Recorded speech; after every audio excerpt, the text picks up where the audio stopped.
You know, when you think about the book of Revelation, your mind probably jumps to this wild collage of cosmic disasters. And right there in the middle of all of it is the earthquake. It's a symbol that feels so common, so expected, it's actually easy to just gloss over. But what if it's not just a generic special effect for the end of the world? What if it's something way more interesting? Okay, let's get into it. And look, it's a totally fair question. Apocalyptic books are just jam-packed with these lists, right? Famines, plagues, wars. So is the earthquake just another item to check off that list? Kind of a tired literary trope that just screams the end is near? Well, as we're about to see, the answer to that is a hard no. Not even close. See, the author of Revelation, this guy we call John, uses the earthquake with incredible, surgical precision. It is not a random disaster thrown in for effect. It's actually a super sophisticated literary and theological tool, and it's packed with historical meaning and structural importance that he carefully builds throughout the entire book. So here's how we're going to decode this. First, we'll tackle that whole cliché idea head-on. Then we're going to trace the symbol's deep, deep roots in an Old Testament concept called theophany. After that, we'll see how John does something unique with it, building this progressive quake. We'll ground it in the real world of his audience, and finally, we'll see just how flexible and rich this symbol truly is. Okay, so first things first, let's just address the elephant in the room. In a lot of apocalyptic writings, the earthquake is pretty much what it looks like on the surface. One disaster among many, a simple sign that the end is coming. If you look at texts like Matthew 24 or 2 Baruch, earthquakes are right there in the list with wars and famines. They're part of the run-up to the end, the opening act, but they aren't the main event. In Revelation, though, John does something different. He pulls the earthquake out of that list. He doesn't just lump it in with other judgments. No, he elevates it, giving it a much bigger, more traditional role. And to really understand that role, we have to rewind all the way back to the Old Testament.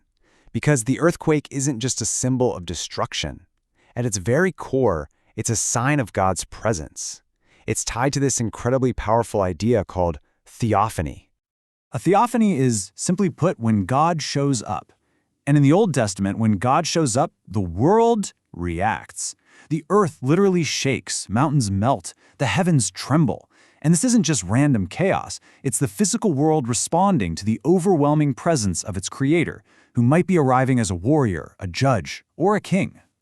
And the ultimate model for this, the absolute blueprint, is the giving of the law at Mount Sinai.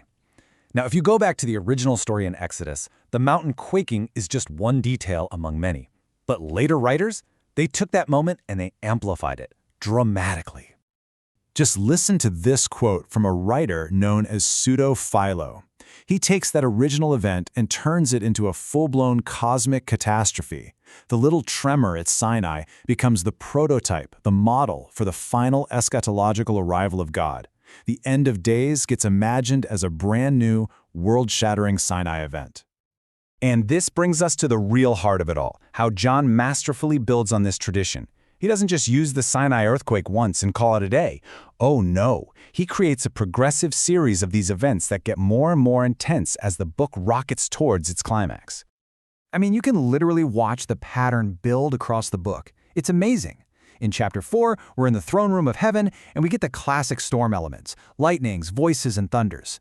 Then, in chapter 8, as judgment is thrown down to earth, bam, the earthquake is added to the mix. In chapter 11, the 7th trumpet sounds, and now great hail joins the party. And then the grand finale in chapter 16.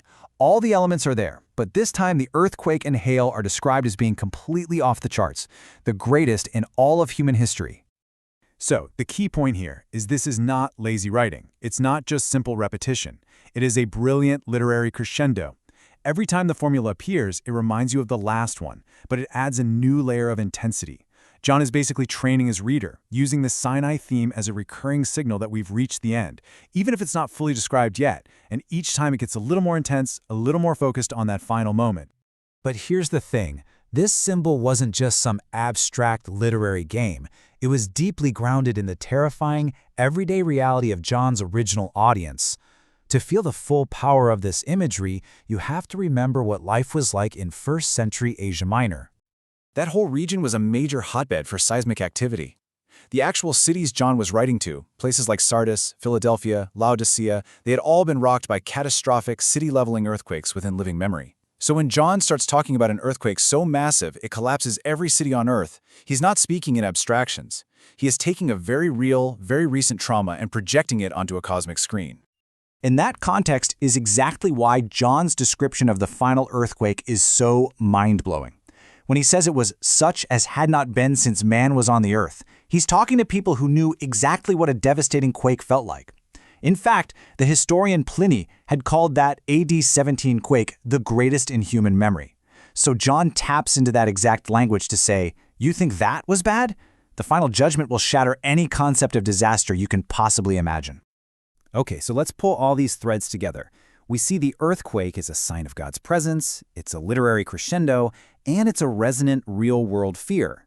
But John also uses it with its remarkable flexibility to make different theological points. It's not just a one-note symbol for wrath. And you can see this flexibility perfectly when you put two key earthquake scenes side by side. In chapter 11, an earthquake happens when God vindicates his two witnesses. And sure, it's an act of judgment, but what's the result? The survivors are terrified and they give glory to God. But then you jump to chapter 16, to that final great earthquake. It brings down Babylon, and what do the survivors do? They curse God. It's the same symbol, but it can signal a divine act that leads to repentance or an act of final wrath on those who refuse to repent. So, to sum all this up, the eschatological earthquake is anything but a tired old cliché. It works as a sign of theophany, right? It tells you God is here and he's acting. It's a direct instrument of judgment, toppling the great cities built on human pride.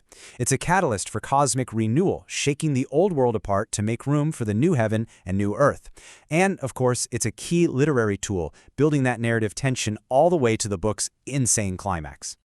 And maybe the most crucial takeaway here is that this isn't a literal script. We're not supposed to piece this together into a scientific timeline of future events. Just like the images of a final harvest or a great cosmic battle, the earthquake is one of several powerful overlapping metaphors that John uses to try and describe something that's basically indescribable, the final definitive moment when God's justice and rule are established over everything. And that really leaves us with one last thought, doesn't it? By taking the time to unpack just this one symbol, we've uncovered all these amazing layers of literary genius, theological depth, and real historical context that we might have completely missed otherwise. It just goes to show you that underneath the sometimes chaotic surface of a text like Revelation, there's a work of profound, deliberate, and beautiful craftsmanship. So the real question is, what other symbols are just sitting there, waiting to be decoded?